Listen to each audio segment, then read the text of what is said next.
here we have today Chef Raymond Tam and also Mr. So. Okay, Mr. So is actually from Hotel Bangi Putrajaya, and Raymond, who is the chef owner of Beta KL. Thank you, gentlemen, for your time. Thank you. Yeah. Okay, we are here at a very new restaurant of Raymond's. Yeah, and we're gonna have some pretty nice food today, I'm sure. Okay, but a little bit about running a restaurant. Mr. So, you serve more on the mass cooking, whereas Raymond, I believe your food is very refined and unique. Okay, how do you manage?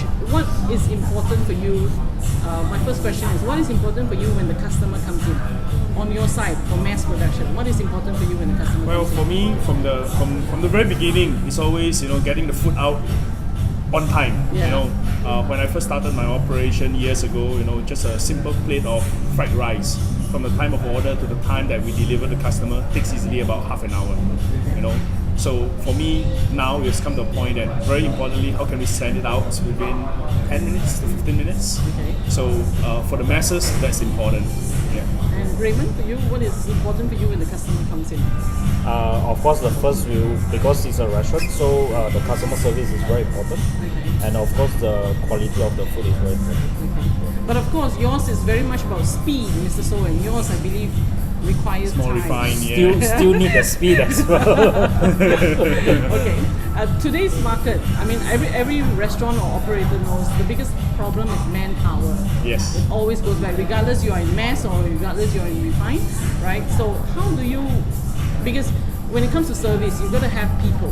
Yeah. How do you weigh that? How can the industry improve to cater to this problem? Well, for me, I guess the trend is also changing. People's expectation of customers' service in what I see has also changed. The younger people or the younger generation coming into the market now are more interactive.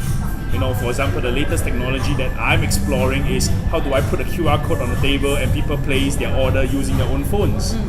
They want to be involved in that process, not so much about interaction with a human being anymore. Okay. So that is the kind of experience that we see is happening, and that is what we are developing towards. So you achieve your speed, at the same time you get your orders correct, and with the younger customers, it's spot on what they want. Okay. What about for you, Raymond? But for me, I still look at people still want a very personalized service. Yeah. Okay. So because it's a different market, so definitely people prefer something more personalized. Yeah, but when you say personalized, means the need for manpower. Yes. So how do you think this is going to be a... Yeah, because what I can think the industry do to make it better? I think to make it a bit more interesting, to encourage younger people to join into this industry. Okay. Yeah. So we try to train the young people as well, because many people look at like working in the hospitality industry is very labor intensive. Yes. But again, we all need to have that passion to drive that. Yeah. And if the younger people look at it as one of the future goal for them, they will learn. Okay. I have to ask this question. Malaysian food is well known, but we don't have a Malaysian restaurant that's doing well abroad. Any particular reason you think this is happening? Maybe chef can be in a better position to advise. Yeah, to be honest with you, compared to like Thai or even Indonesian restaurants, or Japanese. Yeah, but most of the foreigners actually love our flavors, and that is one of the reasons why I opened up this place that are trying to promote the Malaysia food into a different level. That question, to be honest with you, I don't know whether it's true but from my perspective is I think how we actually position the Malaysian food as well, not only like a local food or the street food, because every time when they do a tourism activities overseas, they will always position Malaysian food as a local food and all this. Oh, okay. But the thing is, I mean, it's pretty sad. Singapore has a Michelin star. Malaysian food known worldwide, but we don't have, right? So I think one of the things also is predominantly for how I say Malay food in general. availability of ingredients also becomes a factor, because many of the ingredients that is being used in traditional Malay cooking are not easily available all over the world. Whereas in opposed to, for example, things like Thai cooking, Thai cooking they're making use of a lot of paste that is widely exported out of Thailand. And when it's widely exported out of Thailand, you are able to get very close to the authentic taste of Thailand even without the fresh ingredients. You know, ingredients like, for example, simple things like lemongrass. You know, can you imagine how easy it is to find lemongrass in, say, Germany or Italy? You know, they are not native to, you know, countries like this. So because of that, even you have good chefs that has migrated to countries like this, they do not have the authentic ingredients to allow them to prepare the food that they are able to do. I think that could be also one of the factors. But what you're doing in your operations, Mr. Stone, can easily take Malaysian food far and abroad with cook chill process. So this is actually what we are trying to do. So instead of, you know, trying to find raw ingredients outside of Malaysia, we're actually doing the cooking within Malaysia and exporting that out to other countries.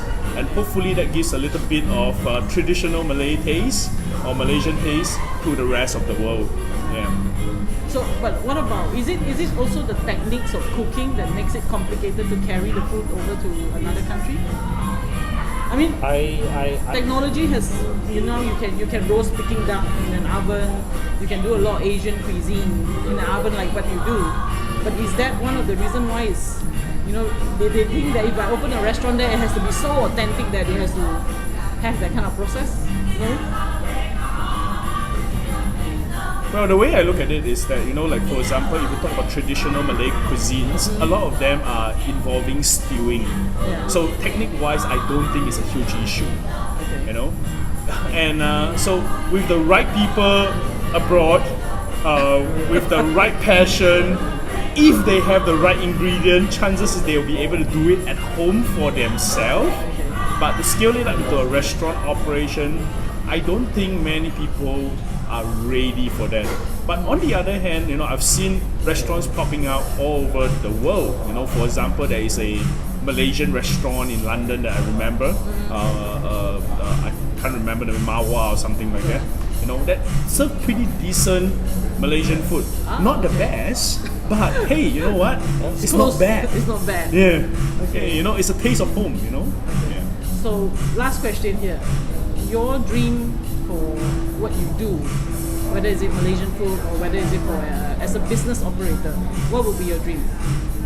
Well, for me is that we are actually trying to promote halal to the rest of the world, and at the same time bring in Malaysian food to all over the world. So we have already started with Singapore and Japan, and it seems set that the next country will be Taiwan.